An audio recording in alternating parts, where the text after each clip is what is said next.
Shalom. Puji Tuhan, saya menyapa baik yang ada di tempat ini, yang ada di rumah, yang sementara mengikuti ibadah ya, yang disiarkan langsung di Pastori YPD Efrata Bareng. Puji Tuhan, saya percaya kita semua merasakan kehadiran Tuhan. Amin. Kita merasakan hadirat Tuhan. Haleluya. Kita percaya bahwa sesungguhnya Dia hadir bersama kita. Amen. Di tempat ini dan jemaat yang ada di rumah masing-masing. Kita semua patut bersyukur kepada Tuhan. Kita bersuka cita karena hari ini adalah hari peringatan kebangkitan Tuhan Yesus dari kematian. Bapak Ibu, pada hari Jumat yang lalu kita telah memperingati kematian Tuhan Yesus atau yang biasa disebut Jumat Agung. Tuhan Yesus mati atau Yesus mati karena dosa-dosa kita manusia. Bapak Ibu, hari ini adalah ibadah perayaan Paskah yang dilakukan oleh seluruh umat Kristiani yang ada di berbagai pelosok tanah air, bahkan di berbagai negara. Memperingati, merayakan kebangkitan Tuhan Yesus. Puji Tuhan. Biasanya kita jemaat YPD Efrata Bareng dalam ibadah perayaan Paskah ya disemarakkan dengan pembagian apa? Telur Paskah, kemudian makan perjamuan kasih ya. Tetapi tahun ini tidak bisa kita melaksanakannya karena disebabkan dengan situasi kondisi yang sedang terjadi di seluruh dunia. Bahkan Bapak Ibu saudara sekalian, sampai dengan ibadah ya, ibadah bersama-sama kita tidak bisa lagi lakukan, sehingga Bapak Ibu jemaat beribadah di rumah masing-masing, dan kami yang ada di Pastori beribadah di tempat ini di Pastori, dan kita sama-sama mengikuti ibadah. Dan kita percaya sekalipun kita berpisah, berbeda tempat, tetapi kita percaya Tuhan hadir bersama dengan saudara, bersama dengan kami di tempat ini. Tuhan ada karena Tuhan kita adalah roh adanya. Puji Tuhan. Saudara yang dikasihi oleh Tuhan, ribuan tahun yang silam umat Allah atau orang Israel pernah mengalami di mana mereka diperbudak oleh orang Mesir, oleh bangsa Mesir. Tentunya di mana? Di tanah Mesir. Mereka diperbudak. Namanya diperbudak adalah sesuatu yang tidak menyenangkan, kebebasan yang dibatasi. Sebagai umat Allah di tengah-tengah penderitaan mereka, ya, mereka berseru kepada Allah yang hidup. Dan Allah tentunya memperhatikan seruan mereka yang dimana mereka minta tolong kepada Tuhan. Dan Allah meresponi akan permohonan daripada umat Allah dengan cara Allah. Bagaimana cara Allah menolong mereka? Ya, Allah memerintahkan Musa dan orang Israel untuk mengadakan yang namanya apa? Perayaan Paskah. Ya, mereka diperintahkan oleh Allah supaya mereka mengadakan perayaan Paskah. Dan hal itu dicatat di dalam kitab Keluaran pasal yang ke-12. Dan di dalam perayaan Paskah itu tentunya ada syarat-syarat yang harus mereka lakukan. Tidak hanya sekedar mengadakan perayaan Paskah. Syaratnya ialah mereka harus mengambil seekor anak domba. Dan domba yang harus disembelih, dikorbankan harus apa? Jantan, tidak bercacat celah, tidak ada cacat. Kemudian rumah di mana mereka tinggal, orang percaya, orang Israel, umat Allah, harus di bagian depan ada tanda apa? Ada tanda darah. Ada tanda darah di kedua tiang pintu dan ambang atas pintu rupa rumah orang Israel.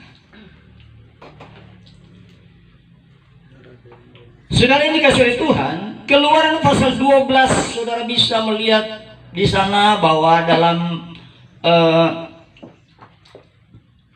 ayat 1 hingga ayat ke-51, di mana berbicara mengenai Paskah. Dan sekali lagi saya sudah katakan tadi bahwa di mana mereka diperintahkan untuk mengadakan perayaan Paskah, dan di dalam Keluaran 12 dicatat di sana syarat-syarat untuk mengadakan Paskah. Paskah dalam bahasa Ibrani Pesach. Paskah dalam bahasa Ibrani adalah Pesach, yang artinya melangkahi atau melewati. Maknanya berkaitan dengan peristiwa ketika Allah menghukum orang Mesir dengan membunuh semua anak sulung, manusia dan binatang, anak sulung. Sedangkan rumah orang Israel dilewatinya, sehingga orang Israel lolos dari hukuman. Karena ada tanda apa? Karena ada tanda darah. Kemudian mereka pergi ke tempat di mana yang Tuhan perintahkan dan janjikan kepada mereka. Mereka telah dijanjikan oleh Tuhan untuk ada tanah perjanjian. Saudara yang dikasih oleh Tuhan, mari kita akan melihat kebenaran firman Allah yang saya ambil di dalam 1 Korintus 15. Ya, kalau tadi merupakan satu ungkapan latar belakang di mana Paskah atau perayaan Paskah itu diadakan. Nah, 1 Korintus 15 ayat yang ketiga dan ayat yang keempat. Bapak Ibu, baik yang di tempat dan ada di rumah, kita sejenak berdiri untuk menghormati Tuhan dan firman-Nya. 1 Korintus pasal 15 ayatnya yang ketiga dan ayat yang keempat. Saya baca di dalam nama Tuhan Yesus Kristus, begini bunyinya. Sebab yang sangat penting telah kusampaikan kepadamu, yaitu apa yang telah kuterima sendiri, ialah bahwa Kristus telah mati karena dosa-dosa kita, sesuai dengan kitab suci, bahwa Ia telah dikuburkan, dan bahwa Ia telah dibangkitkan pada hari yang ketiga sesuai dengan kitab suci. Kita baca sama-sama ayat yang keempat. 2, 3. Bahwa Ia telah dikuburkan dan Ia telah dibangkitkan pada hari yang ketiga sesuai dengan kitab suci. Puji Tuhan, sampai di sana pembacaan firman Tuhan. Haleluya. Saudara yang dikasih oleh Tuhan,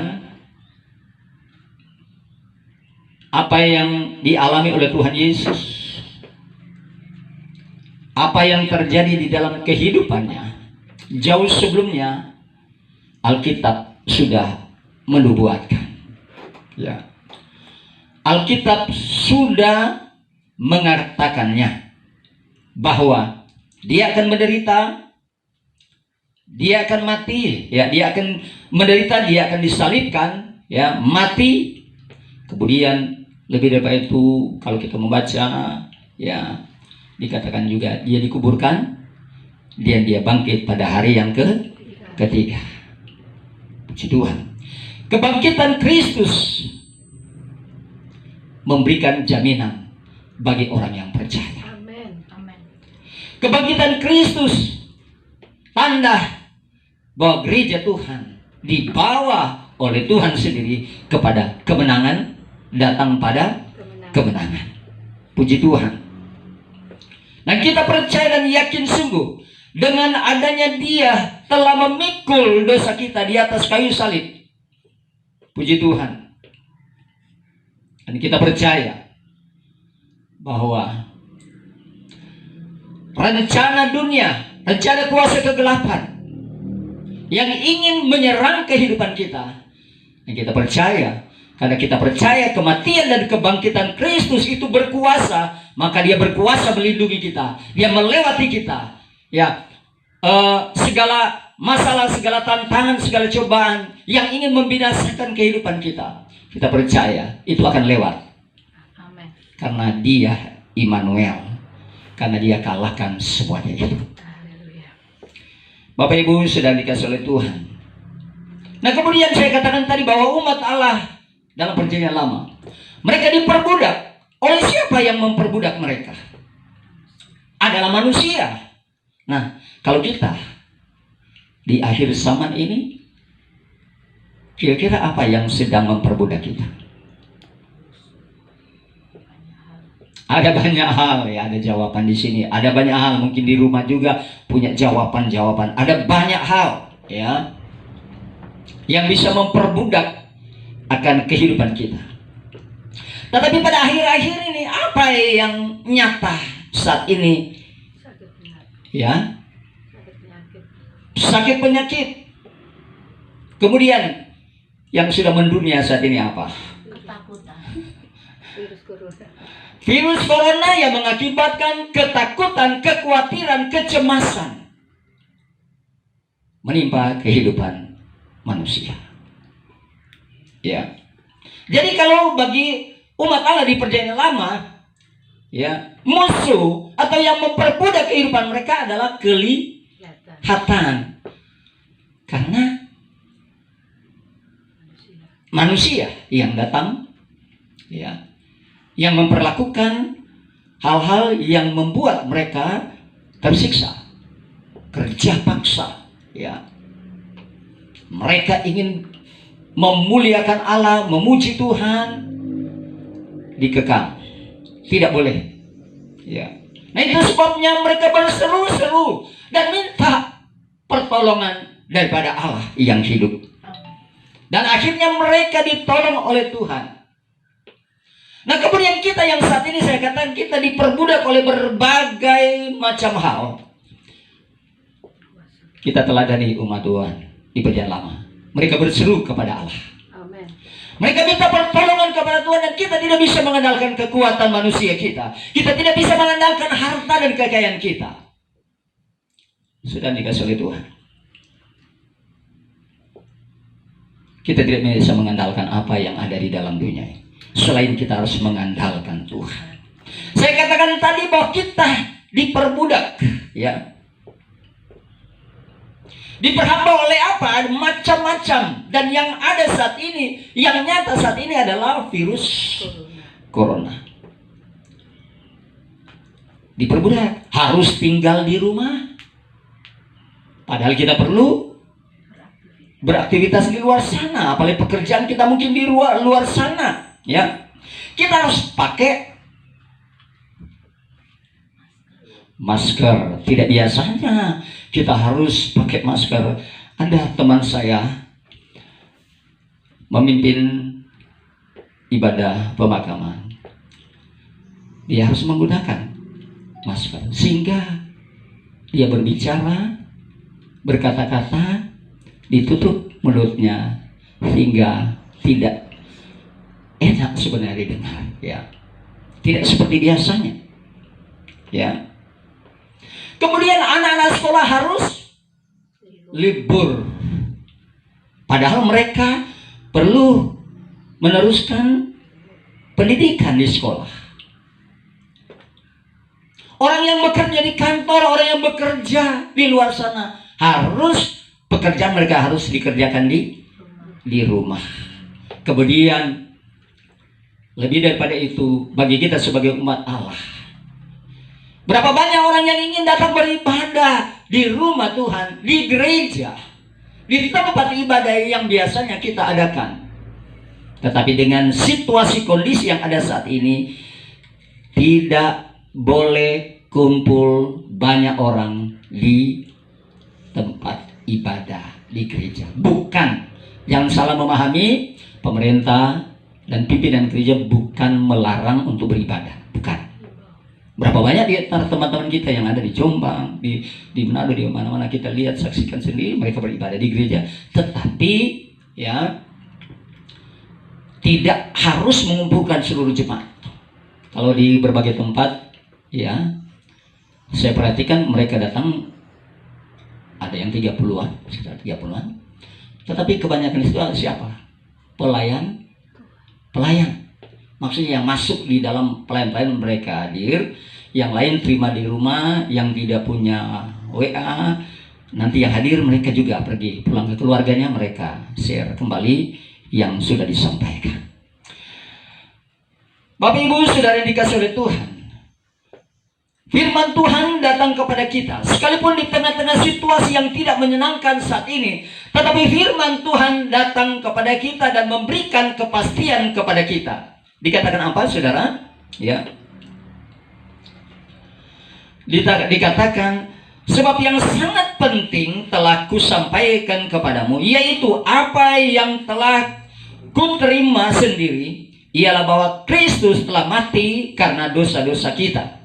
Nah ini saudara, Kristus mati yang kita peringati pada Jumat Agung kemarin karena dosa-dosa kita, sesuai dengan kitab suci, bahwa ia telah dikuburkan dan bahwa ia telah dibangkitkan pada hari yang ketiga sesuai dengan kitab suci. Jadi Jumat kemarin dia mati, disalibkan, dia mati, ya.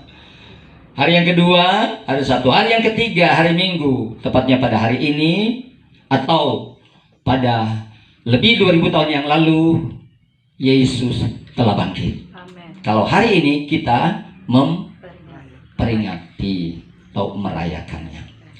Bapak Ibu Saudara yang dikasihi oleh Tuhan, ya. Sekalipun kita banyak masalah yang kita hadapi, ya, tetapi firman Tuhan hadir kepada kita. Firman Tuhan datang kepada kita pada pagi hari ini. Firman Tuhan menjadi jawaban, haleluya, bahwa ia yang telah mati telah bangkit. Amen. Ia yang telah mati telah bangkit. Demikian juga dikatakan di dalam Matius 28 ayat yang ke-6. Matius 28 ayat yang ke-6. Di sana dikatakan apa? Ya. Matius 28 ayat yang ke-6. Baik di rumah tolong ya. Saya harap saudara pegang Alkitab juga. Saudara Adrian tolong baca Matius 28 ayat 6.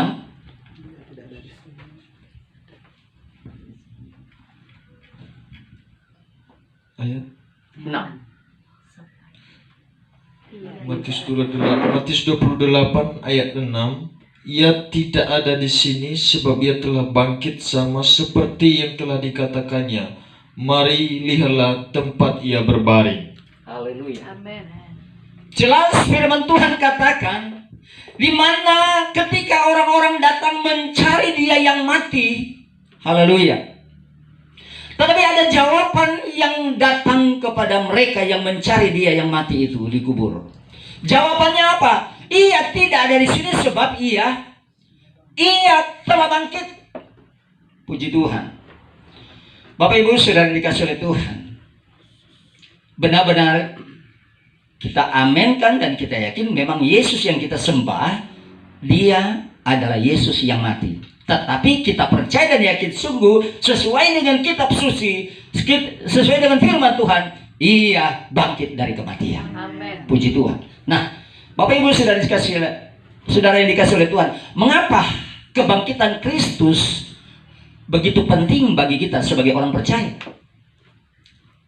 Mengapa ya kebangkitan Yesus penting bagi kita orang percaya? Jika Kristus tidak bangkit, maka sia-sialah kepercayaan. Amin, haleluya. Kalau Kristus tidak bangkit, Sia-sialah kepercayaan kita.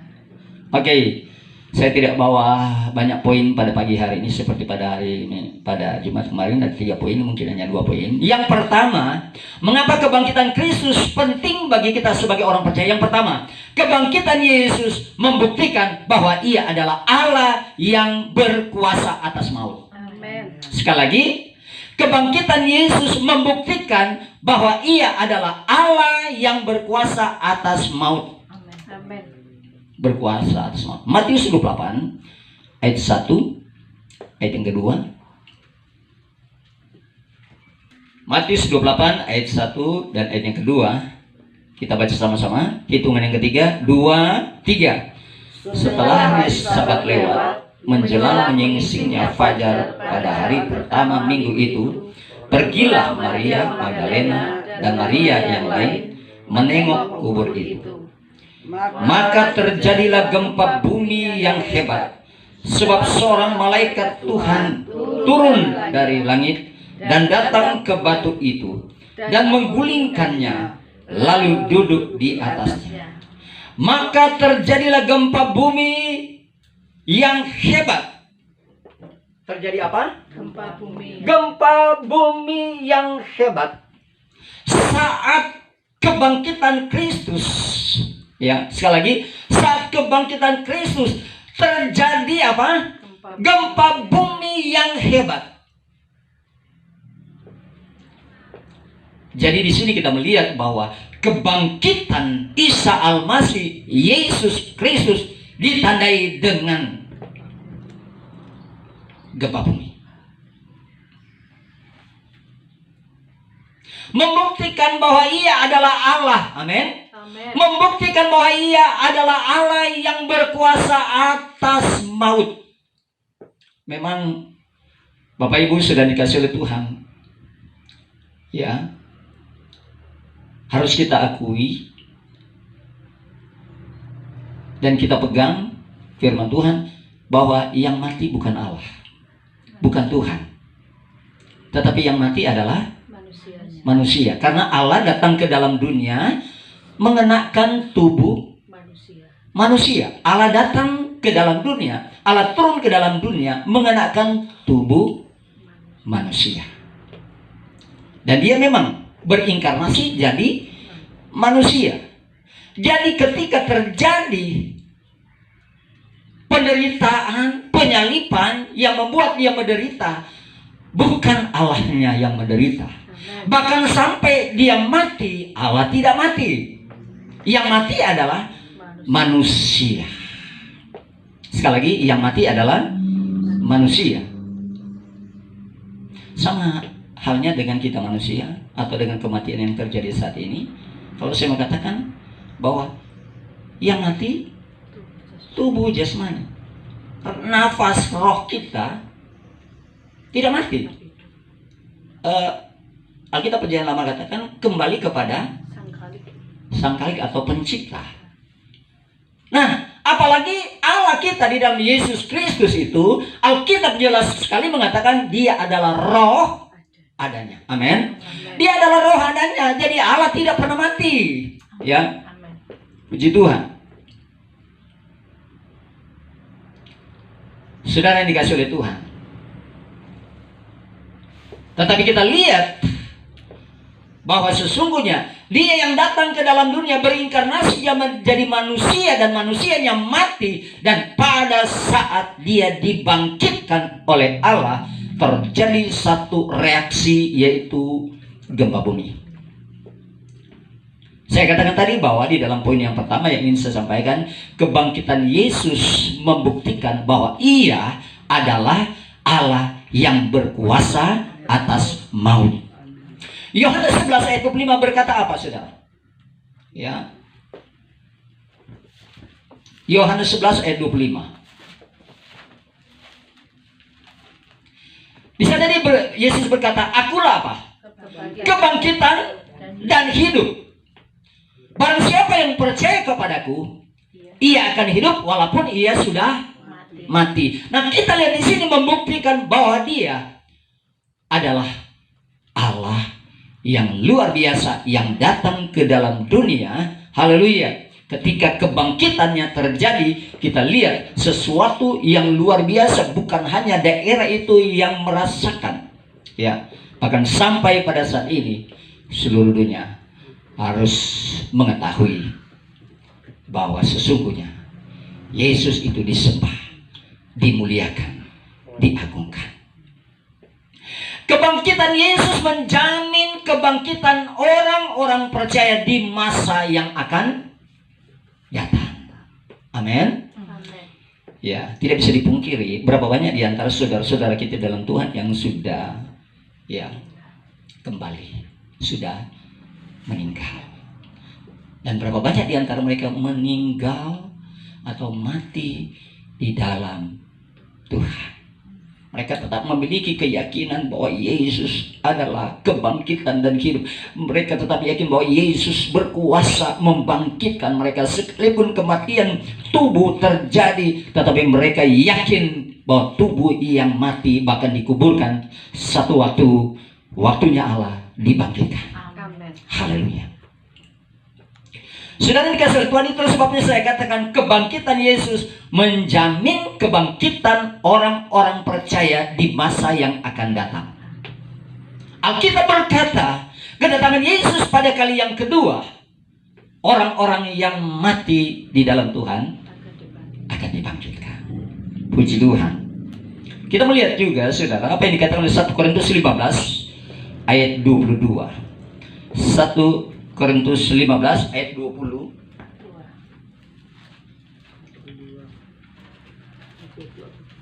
1 Korintus 15 ayat 20 sampai 22.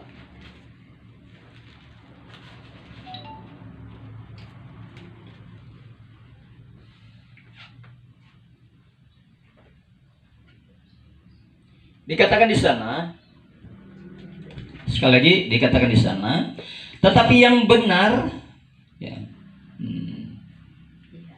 Tetapi yang benar ialah bahwa Kristus telah dibangkitkan dari antara orang mati. Yesus dibangkitkan di antara orang mati. Berarti ada orang yang mati juga, ya. Sudah banyak orang yang mati di zaman itu, ya. Sebagai yang sulung dari orang-orang yang telah meninggal. 21. Sebab sama seperti maut datang karena satu orang manusia, demikian juga apa? Kebangkitan orang mati datang karena satu orang manusia.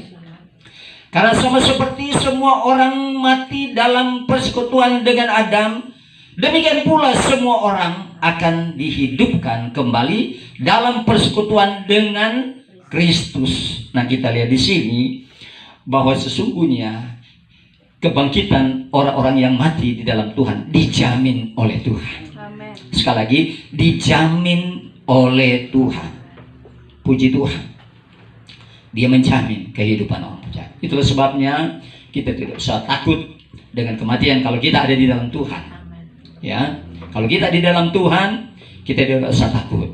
Hidup kita adalah baik hidup, baik mati, kita tetap milik Tuhan.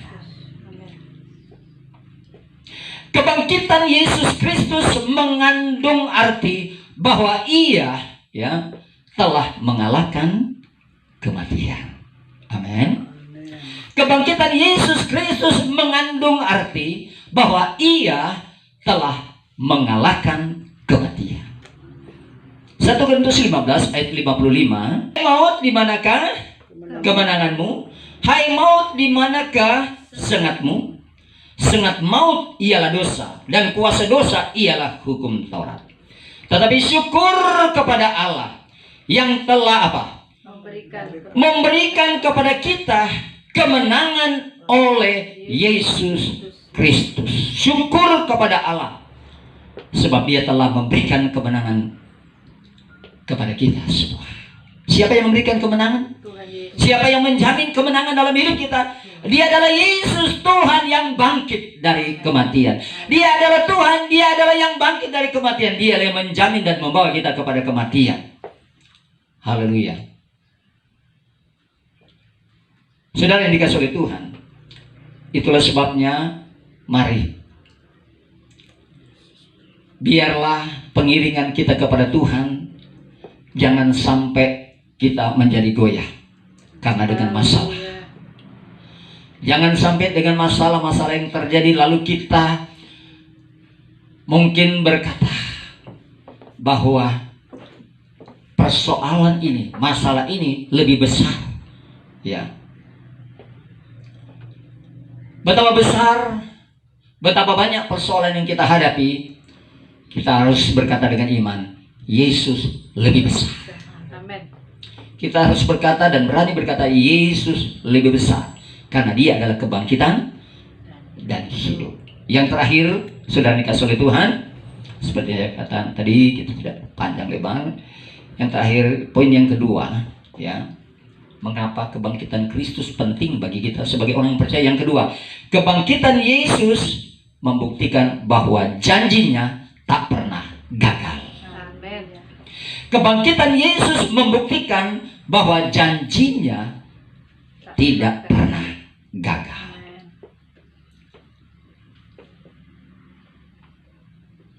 Saudara yang dikasih oleh Tuhan, Lukas 24 ayat yang ke-7 katakan apa, saudara?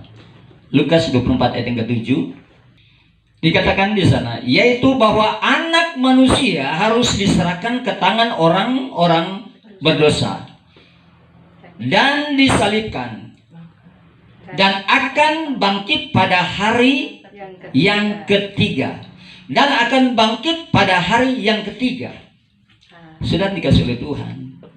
Mungkin sudah berkata, mengapa kok dia bisa mati di tangan orang-orang yang datang menangkap, menyalibkan dia?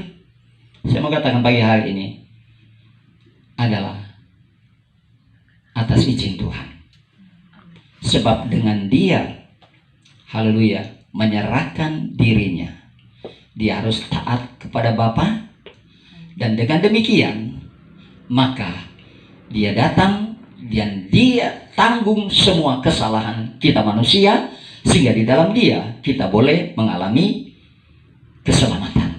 Kita dijamin keselamatan. Amin. Ya.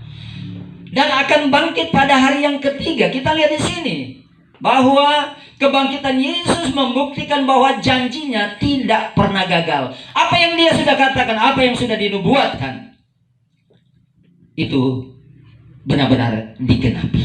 Amin.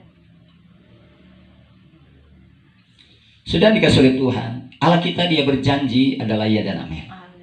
Manusia bisa berjanji, tetapi kadang-kala janji tidak ditepati.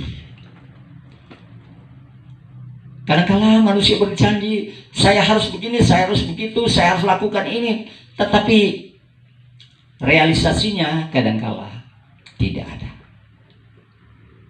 Ya. Tetapi Allah kita, apa yang telah dijanjikan oleh dia, apa yang dia janjikan kepada kita sebagai umat-umatnya, dia tidak akan merubah sedikit pun. Dia akan genapi. Coba kita lihat ayat yang terakhir, Mazmur 84. Mazmur 84 ayat 34, 35. Mazmur 84 ayat 34, 35. Di sana dikatakan apa? 34. Mazmur 89 ayat 34, 35. Mungkin saya keliru tadi ya. Mazmur 89 langsung saya ayat 35, enggak usah ayat 34, 35. Dikatakan apa di sana? 35. Aku tidak akan melanggar perjanjianku dan apa yang keluar dari bibirku tidak akan kuubah. Oke, sama-sama. 2, 3. Aku tidak akan melanggar perjanjianku, dan apa yang keluar dari bibirku tidak akan kuubah. Amin. Amin. Apa yang Allah janjikan, apa yang Yesus janjikan, dia tidak akan merubah. Amin. Kalau dia katakan dia akan menolong, pasti dia menolong. Amin. Haleluya. Kalau dia katakan dia akan memberkati, dia akan memberkati. Kalau dia katakan dia akan selamatkan, dia selamatkan. Tidak ada satu kekuatan pun yang bisa merubah keputusan Allah dan apa yang Tuhan katakan. Saudara yang dikasih oleh Tuhan, itulah sebabnya mari, ya, kita mau pandang kepada Dia yang bangkit itu. Pada hari kemarin saya bicara, Jumat Agung kemarin saya bicara apa? Mata yang tertuju kepada Tuhan. Mari saudara, biarlah pandangan mata iman kita tidak memandang kepada masalah yang sedang terjadi di atas muka bumi, di atas dunia ini. Kalau saudara memandang bagaimana masalah-masalah yang sedang terjadi, yang kita hadapi, membuat iman keyakinan saudara akan terkikis, bahkan membuat saudara tidak akan bangkit. Haleluya. Kenapa? Karena melihat betapa besarnya persoalan, betapa banyaknya masalah itu. Tetapi saya mau katakan pada saat ini, kalau kita memandang kepada Dia, ingat Dia lebih besar dari masalah saudara. Dia lebih besar dari penderitaan kita. Dia lebih besar dari virus corona. Haleluya. Itu sebabnya ada pujian berkata, Yesus yang terbesar, Yesus yang lebih besar di dalamku, di dalammu. Yesus yang lebih besar, Yesus terlebih besar di dalamku selama-lamanya. Bapak Ibu saudara dikasih oleh Tuhan, selain daripada masalah memang kita sedang atau yang sedang mengganggu aktivitas kita pada saat ini, mungkin saudara dan saudara yang mengalami gangguan kesehatan, dan itu adalah masalah. Mungkin saudara mengalami masalah di dalam keluarga rumah tangga saudara. Mungkin saudara sedang mengalami masalah di dalam pekerjaan, dalam usaha mata pencarian saudara. Tetapi mari, haleluya, makna kebangkitan Kristus, haleluya, memberikan jaminan bagi setiap kita orang yang percaya akan Tuhan. Dia peduli dengan masalah saudara, Bapak Ibu yang ada di tempat ini. Bapak Ibu, pemuda dan remaja yang ada di rumah, yang sedang mengikuti ibadah, sedang mengikuti siaran yang sedang dipancarkan di pastori saat ini. Haleluya, mari saya mau ajak, pandang Yesus. Dia lebih besar dari segala masalah saudara. Dia adalah penolong. Alkitab berkata, Allah Immanuel. Glory, haleluya Yesus, haleluya. Mari Bapak Ibu, kita mau pujikan, sebab Dia hidup. Ada hari esok.